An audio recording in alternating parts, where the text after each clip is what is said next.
बिजनौर में रावली बैराज तटबंध को लेकर शुरू हुई भाजपा नेताओं की जुबानी जंग के बाद अब आपसी गुटबाजी निकलकर सामने आ रही है।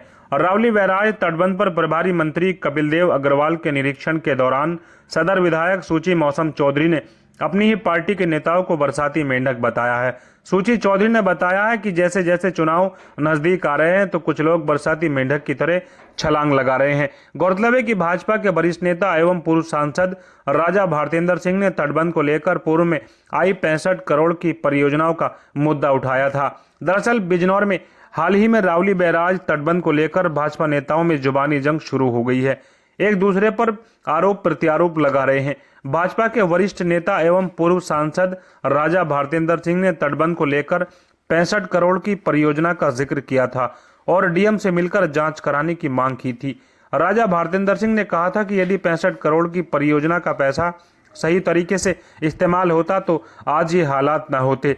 हालांकि इस मामले में सदर विधायक सूची चौधरी ने स्पष्ट किया है कि जो परियोजना आई थी उसका पैसा गलखा देवी माता मंदिर के पास खर्च किया गया है, जो तटबंध पूरी तरह से सुरक्षित है और गंगा का जो कटान हुआ है वह आगे जाकर हुआ है। 1984 में तत्कालीन कांग्रेस सरकार में बनी और रावली बैराज तटबंध को लेकर अब भाजपा नेताओं में महासंग्राम खड़ा हो गया है। आने वाले चुनाव में टिकट लेने की होड़ और पार्टी के प्रति सामर्थ्यता की रेस हो रही है। इस रेस में जो भी जीतता है पार्टी शायद उसी को टिकट देगी। सदर विधायक सूची चौधरी ने अपनी ही पार्टी के नेताओं को बरसाती मेंढक बताया है। देखिए क्यों भड़की सदर विधायक सूची चौधरी।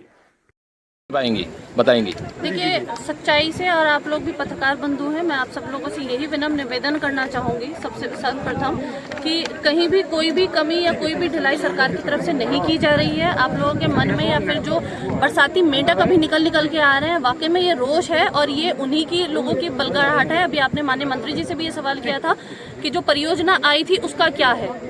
अगर आप ये स्पष्ट देखें, ये सिर्फ वो लोग उठा रहे हैं इन मुद्दों को जो कि अपने एसीओ के कमरे में से जमीनी स्तर पे आके नहीं देखा और आज बरसाती मेंढक की तरह, क्योंकि टिकट का नंबर आ रहा है, आके बाहर निकल रहे हैं, कूद के उछल के दिखा रहे हैं। कुत्तों की तरह जैसे सूंघते हैं ना कि हाँ हमें कहीं मांस का टुकड़ा मिल जाए, ये वो चीज है और आम जनता को बल करा रहे हैं। आप लोग पत्रकार हैं, आप लोग चौथा स्तंभ माने गए हैं। आप लोग अगर स्थिति को जाके देखें जहाँ की वो परियोजना स्वीकृत हुई थी गलखा माता मंदिर पे, वहाँ जो कि तो स्थिति बहुत अच्छी स्थिति में है, लेकिन ये एक प्राकृतिक आपदा है, इस पे किसी का जोर नहीं है। कटान आगे जाके हुआ है। अगर हम यहाँ की भी बात अगर हम लोग करें तो अगर आप देखें तो गंगा ने रुख इधर को, जो उसका रास्ता था वो वहां से ना बह के उसने इधर की तरफ को किया है और हमारा पूरा प्रशासन सभी लोग लगे हुए हैं।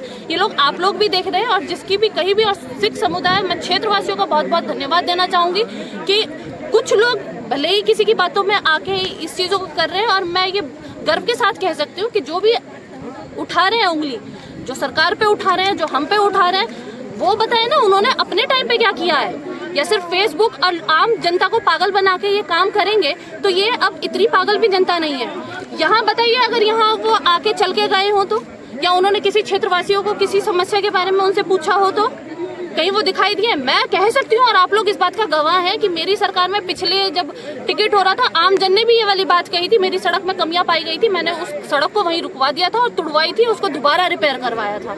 तो क्या हम इतनी बड़ी गलती या इतना बड़ा फ्रॉड होने देंगे? ये चीजें आप लोगों को भी समाज को जागरूक करना चाहिए कि इन बलगड़ाहटों में और इन चीजों में ना आए। ये वही लोग आके बलगड़ा रहे हैं जो एक बार डबलगढ़ में नाव डूब गई थी और वहां चोरी चुपके से हम लोगों को समझाने की कोशिश कर रहे हैं कि सरकार और सब लोग आपके साथ में है। वो लोग होशियार बन के जब पीछे से गए थे तो तभी जनता ने उन्हें जूते मार के वहां से भगाया था। उन लोगों ने ये भी लिहाज नहीं रखी थी कि एक महिला यहाँ बैठी हुई है और जब आक्रोशित जनता होती है तो वो फिर ये चीजें नहीं देखती है। वो वहां भी बल बनाने का काम कर रहे थे, लेकिन अब कोई इस चक्कर में नहीं आएगा। आप लोग ये स्थिति देख सकते हैं, इस पे किसी का कोई जोर नहीं है, लेकिन हाँ ये जरूर है, आप खुद भी इस चीज को देख सकते हैं, रास्ता वही था, ये यहाँ है, लेकिन हम सबकी कोशिश यही है, इसीलिए हम लोग बार बार यहाँ आ रहे हैं ताकि हमारा जनहानि कोई ना हो सके, हम उस चीज को रोक सकें, उस चीज को बचाव कर सकें। और सभी लोग बहुत अच्छे से मेहनत कर रहे हैं, कोशिश कर रहे हैं और हमारा पूरा प्रयास है। भगवान की कृपा रही, जैसे रात में एक विषय आया था, लेकिन उसके बावजूद में कुदरत ने हमारा साथ दिया, आगे भी ऐसे ही साथ देगी। और सब क्षेत्रवासियों का भी धन्यवाद जो यहाँ इतनी मुस्तैदी से खड़े हुए हैं, बहुत बहुत धन्यवाद। मैडम जरा हमारी भी बात सुन लीजिए आप।